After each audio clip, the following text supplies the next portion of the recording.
and the group took off, with Torrey driving the wagon. A tense overnight journey brought them to a safe house in Baltimore where the fugitives again had to be on the lookout for police, constables, and slave catchers looking for runaways. Another day's travel would bring them to the Susquehanna River and the Pennsylvania line, with its promise of liberty. As the suddenly bereft slaveholders realized what had happened, there was pandemonium. The wagon load of enslaved people had a value on the auction block of some $200,000 in today's dollars. They had vanished simultaneously from households all over Washington. A heist on the scale of a major bank robbery, if the bank held human deposits. The slaveholders organized a pursuit assuming the fugitives had departed the first night, but were puzzled to find no trace of them on the roads and rough trails north of Baltimore. The next day, the baffled search party turned back and headed south on the very road that Torrey's delayed wagon was now taking north. The fugitives' escape seemed doomed. But they got a remarkable break. In this case, no metaphor. An axle snapped on the overloaded wagon, and Torrey, a bookish Yale graduate not entirely accustomed to such driving, steered it off the highway into the thick woods of northeastern Maryland to try to make repairs.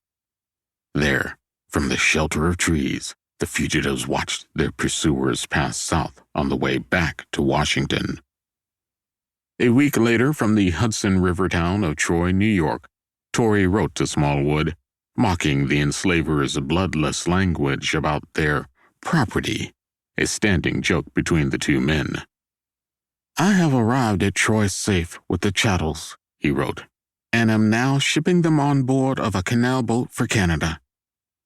Did Smallwood, taking satisfaction in their clandestine success, choose to keep quiet about it? Far from it. He celebrated the runaways and mocked their oppressors in the column he wrote for an abolitionist newspaper in Albany, where Torrey was shortly to take over as editor. Smallwood's lengthy dispatch ran under a headline lampooning the proverbial claims of slaveholders about the supposed contentment of their enslaved workforce. "More fleeing from happiness," it read.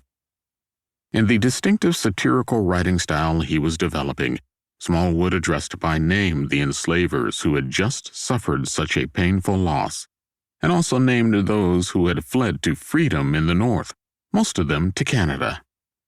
To the aggrieved slaveholders, he offered his mock sympathy, "paying my respects to the large number who have recently been afflicted by the loss of their beloved servants." And he went on to bare the slaveholders' secrets. Secrets those they had held in bondage knew only too well. He exposed one who had been raping or attempting to rape a young woman who had fled. Another he denounced for his brutal whippings of those he enslaved. Of two others, who were known to be smarting from their losses, he reported with pleasure that they had been overheard vowing never to buy another slave.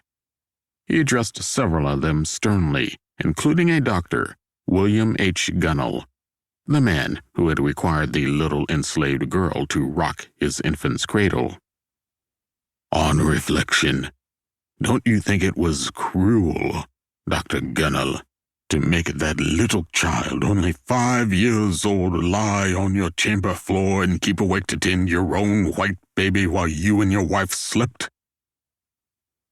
But if the slaveholders saw intimate details of their lives revealed, they did not learn who had the audacity to expose them. Smallwood signed his dispatch to the Albany paper with his usual pseudonym, borrowed from a favorite writer, Charles Dickens. Samuel, or Samuel Weller, was a comic character in Dickens's best-selling Pickwick Papers, and Smallwood posed as Weller's son, Sam Weller, Jr. And to make sure his stinging missives hit their mark, he asked his editors to mail a copy of the appropriate issue of the newspaper, the Tocsin of Liberty, to the slaveholders he had identified. Finding themselves taunted and humiliated in print, they could only